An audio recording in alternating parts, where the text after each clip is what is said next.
2. So this is going to be an update on my Redcat Racing Volcano S30.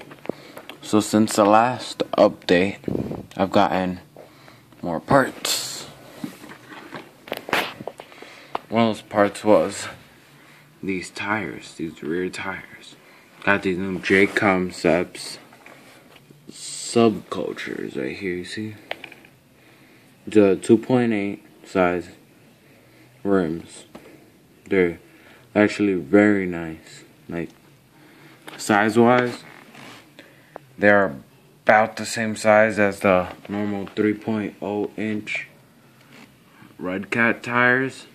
So I just bought these in the rear to have more traction, because with the upgrades I bought this car, it would just slide around in the dirt.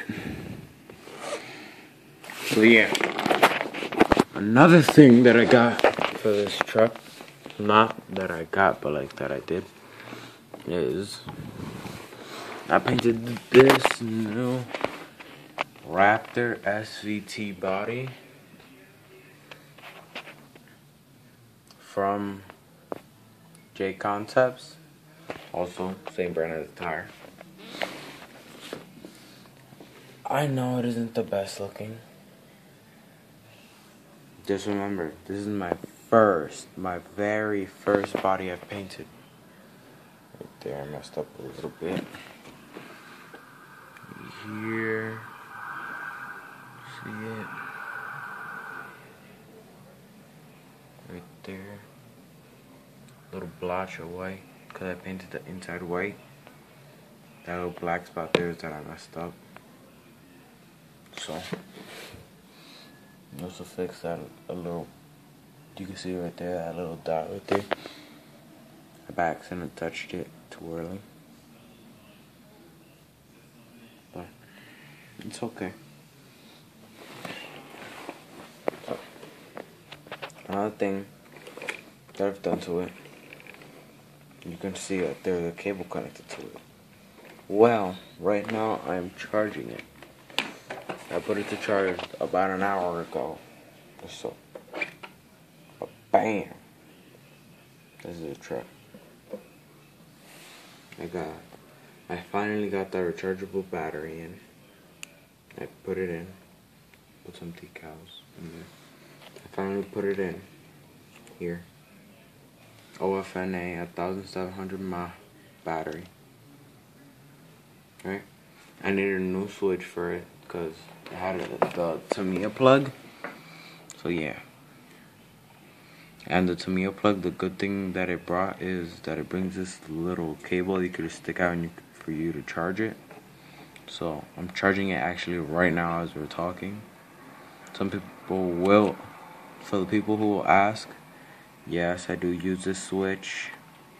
It's for a little project kinda that I'm doing. So you can see that the battery has tape on it.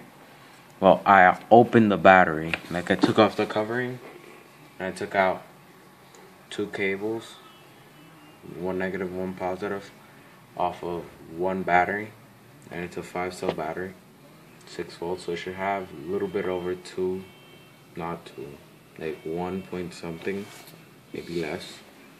It's okay. It goes all the way back and around to here.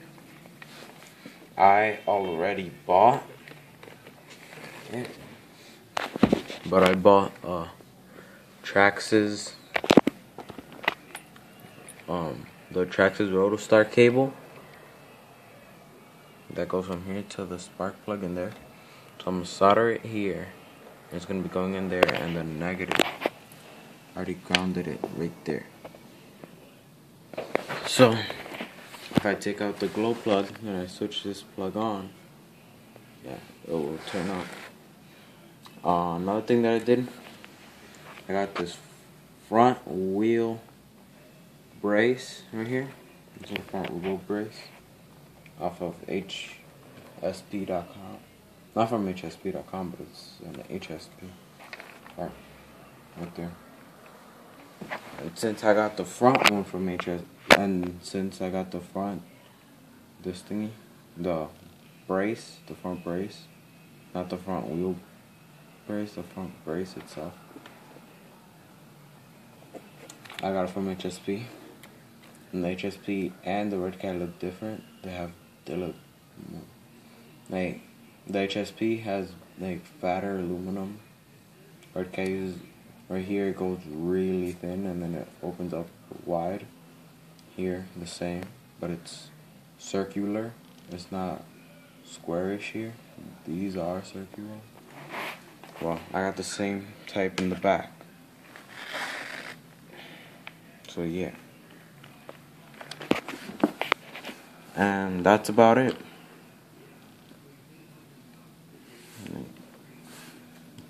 Another thing that I got is some new fuel line. Because while using my fuel line, I don't know if you guys ever got a sight, but I had really long fuel line. I had like a foot of fuel line just here.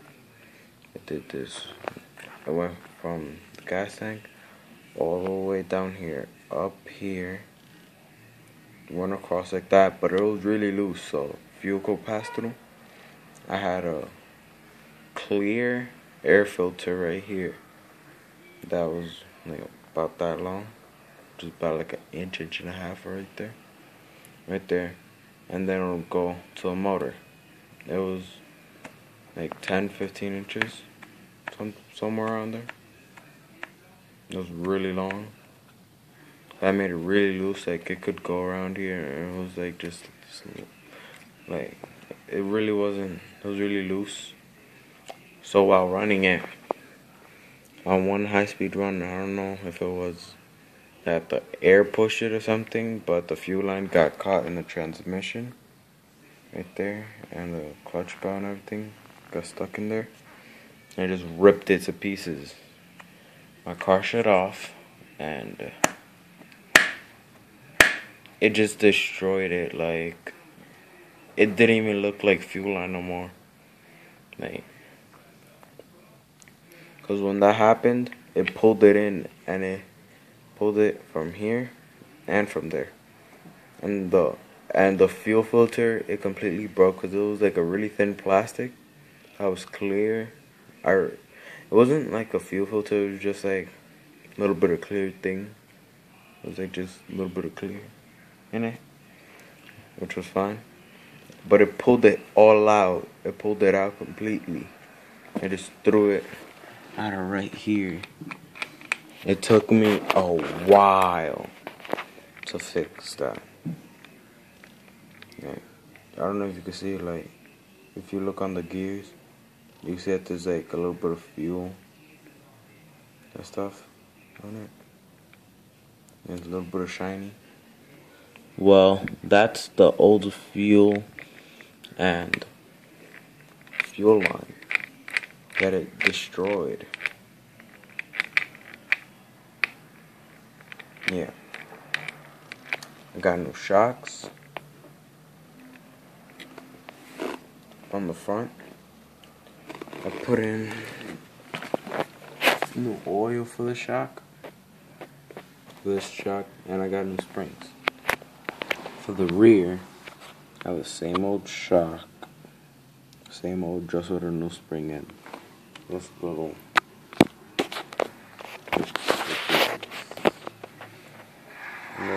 thing right there, I could just push it down and I could put something in there, like a little clip thingy in there, and it'll make it more tighter and more loose, however I want. So yeah, with these tires, I have not used them yet. I don't know if you can see it, but like, so it has like this little line.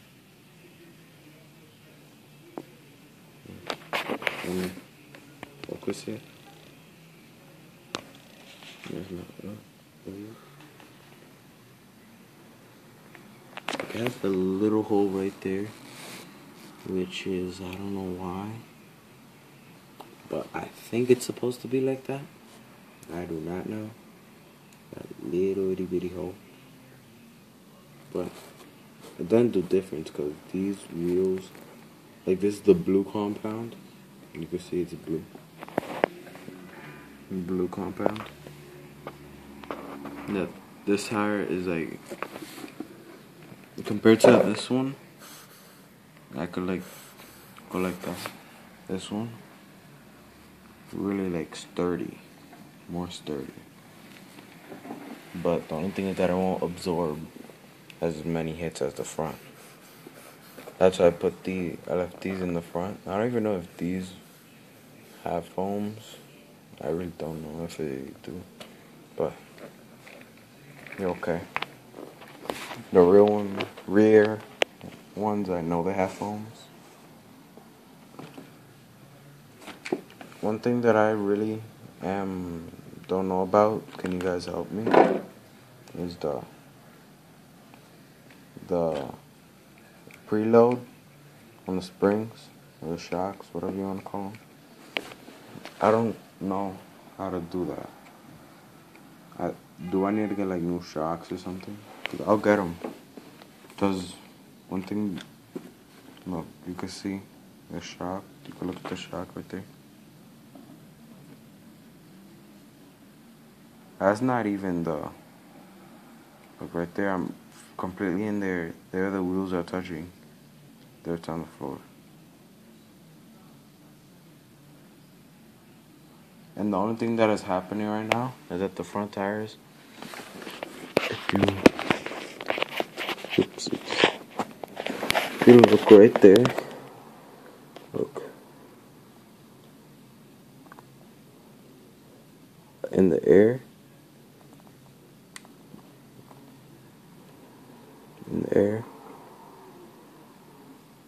like the tires will like flatten out a little bit in the air, and down the floor. You can see that it's pretty wrong. See, nothing special on it. So yeah. Oh, another thing is I made this servo horn here because whenever I would put this upside down here, even if it was by accident, it would hit the other one that was straight here and it bent my other one. This is another one that is not normal for this car. You can see it's thicker. I think it's 1 millimeter, 1 or 2.